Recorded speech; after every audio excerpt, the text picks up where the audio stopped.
Welcome to News Mongolia, where we bring you the latest stories and updates from across the nation and beyond. I am Batsir Namshir.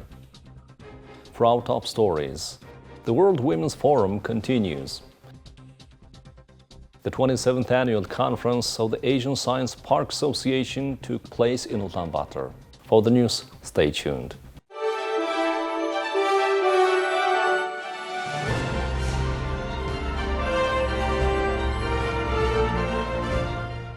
The second day of the World Women's Forum began with a working breakfast hosted by the Prime Minister of Mongolia for heads of delegations. This provided a further opportunity for diplomatic and informal discussions. This morning's sessions included the sixth thematic session on gender equality in sports, arts and culture, moderated by Ms. Sotentox Irtensogt. This session featured a keynote speech by Minister Namin Chimbat and a panel discussion on the role of women in sports, arts and cultural fields. Another side event, Empowering Pastoralists, Women and Climate Solutions, took place focusing on contributions of women in pastoralists' communities related to climate actions. The forum closed with a final plenary session where Minister Batsizik Batmuk delivered the closing remarks summarizing the outcomes and discussions of the event. The day ended with a dinner hosted by ministers Inkamagatan Lobstensiring, Otentoya Saltang and Namin Chimbat, providing an opportunity for final reflections and networking. Mongolia's constitution firmly upholds commitments to human rights, freedom, justice, and gender equality across all sectors of society, political, social, cultural, and economic. In 2024, Mongolia celebrates the 100th anniversary of the Mongolian Women's Federation. To mark this significant milestone, Mongolia is hosting the World Women's Forum in Ulaanbaatar on August 22nd to 23rd, 2024. The forum aims to foster meaningful discussions on women empowerment, gender equality, climate change, and the effective execution of sustainable development goals. The 27th annual conference of the Asian Science Park Association took place in Ulaanbaatar, Mongolia, from August 19th to 21st, 2024. This conference has been held every year since 1997. It was the first time the event was hosted in Mongolia, thanks to the efforts of the Ministry of Economy and Development, the Ministry of Digital Development, Innovation and Communications, the National IT Park, the Science Park Administration, and the Asian Science Park Association. The main theme of the conference was the role and impact of science and technology parks on regional development. The conference discussed several topics, like good practices in the management of science parks, science and technology parks leading the way with sustainable innovation, creating and introducing innovations to the market through international partnerships, and future trends in science and technology. Many important guests and representatives from different sectors like science, technology, and business attended these discussions. The Asian Science Park Association started in 1997 and is a well-known organization in Asia. It helps connect people in science, technology, industry, and economic development. ASPA has members in different countries, including Mongolia's National Information Technology Park and the Science Park Administration. Mongolia earned the chance to host this year's conference during last year's ASPA Congress in Istanbul. Things started on August 19th with a workshop at the National Information Technology Park, where technology and science parks from other countries discussed their projects. The theme for this was innovation, integration, incubation, and it was supposed to help science parks and incubator centers learn better management skills. Lots of people from different science parks, universities, and related organizations attended. The next day, August 20th, saw the big 27th Congress of Asian Science and Technology Parks. More than 200 people from 11 countries, including China, South Korea, Iran, Japan, Thailand, Uzbekistan, and Kazakhstan, came for the presentations and discussions. Some cooperation agreements and memorandums were signed between various science and technology parks, and now the recommendations from the Congress are being sent to other organizations. On August 21st, the last day, participants visited incubator centers and hubs in Ulaanbaatar, and then they got to experience some cultural events showing off Mongolia's heritage. The 27th Congress of ASPA 2024 is expected to help Mongolia work more closely with other countries in science, technology, and innovation. Plus, the event should help Mongolia to get noticed in the international science and technology industry and it could even give startups here a chance to bring their new products and services to a global stage. Now let's take a look at Mongolia's current affairs.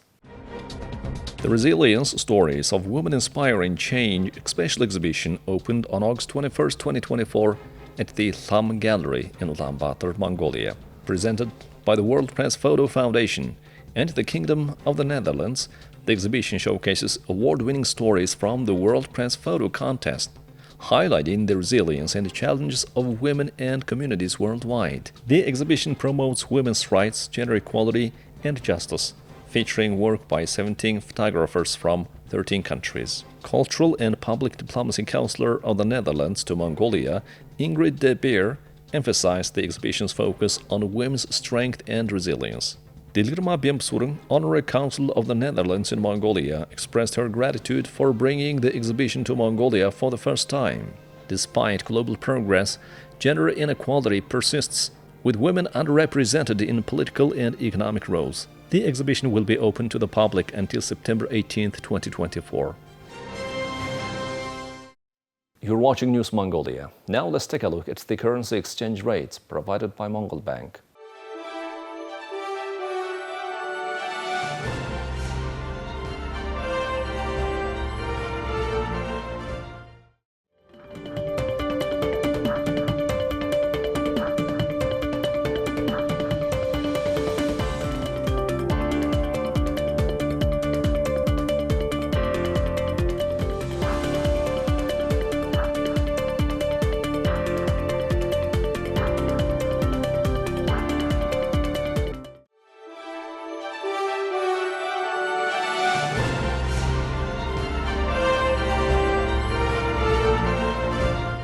Now let's take a look at international news from our partner agencies.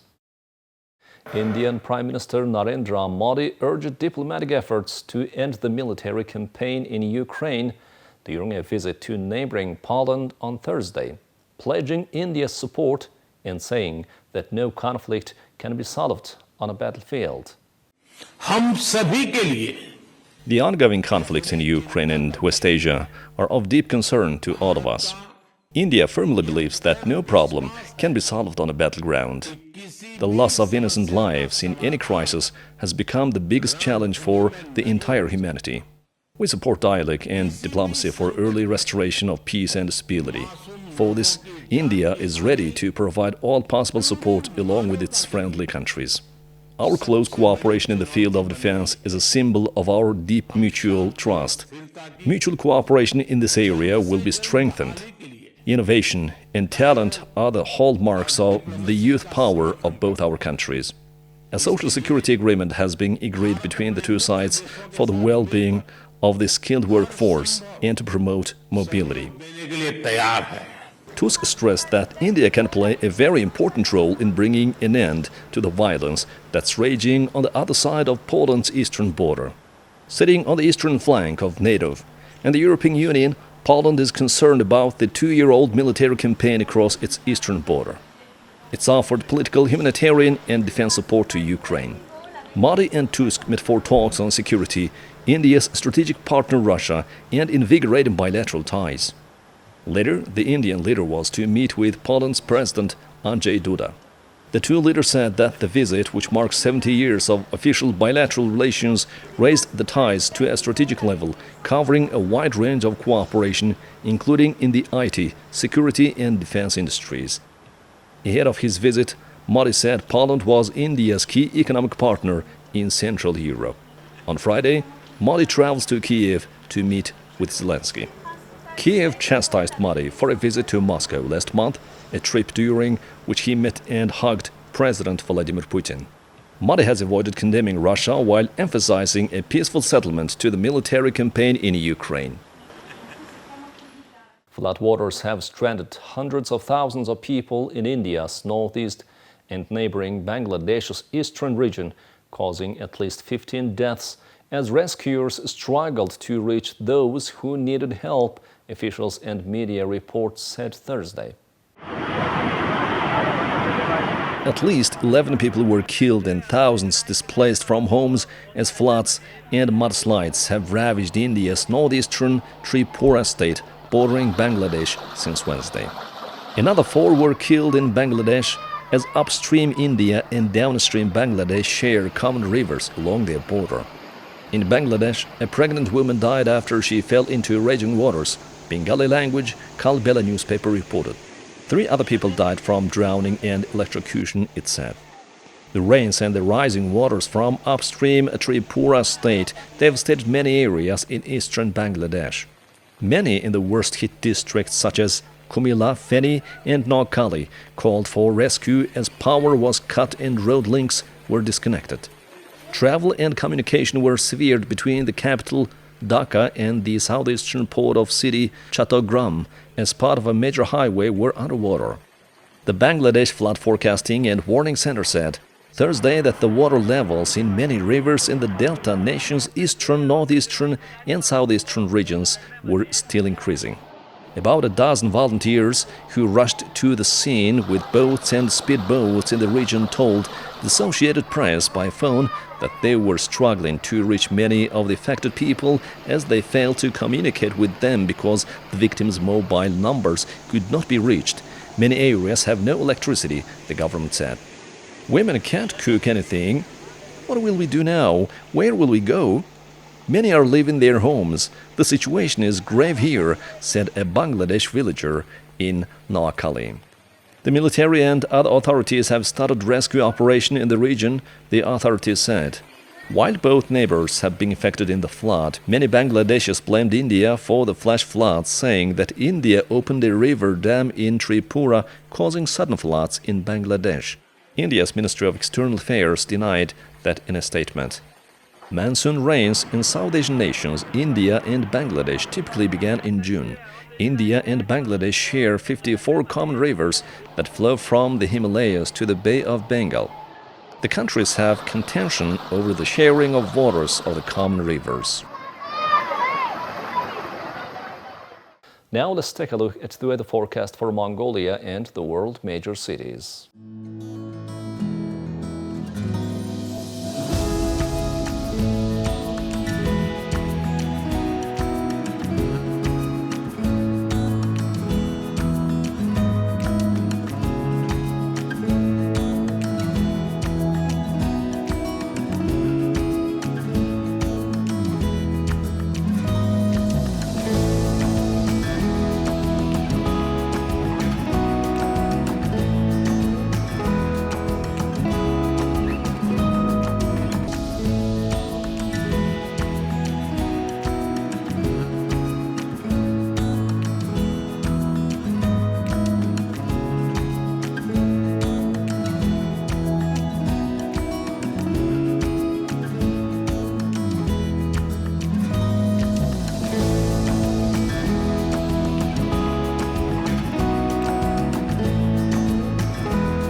Well, that's all for today. Thank you for staying with us.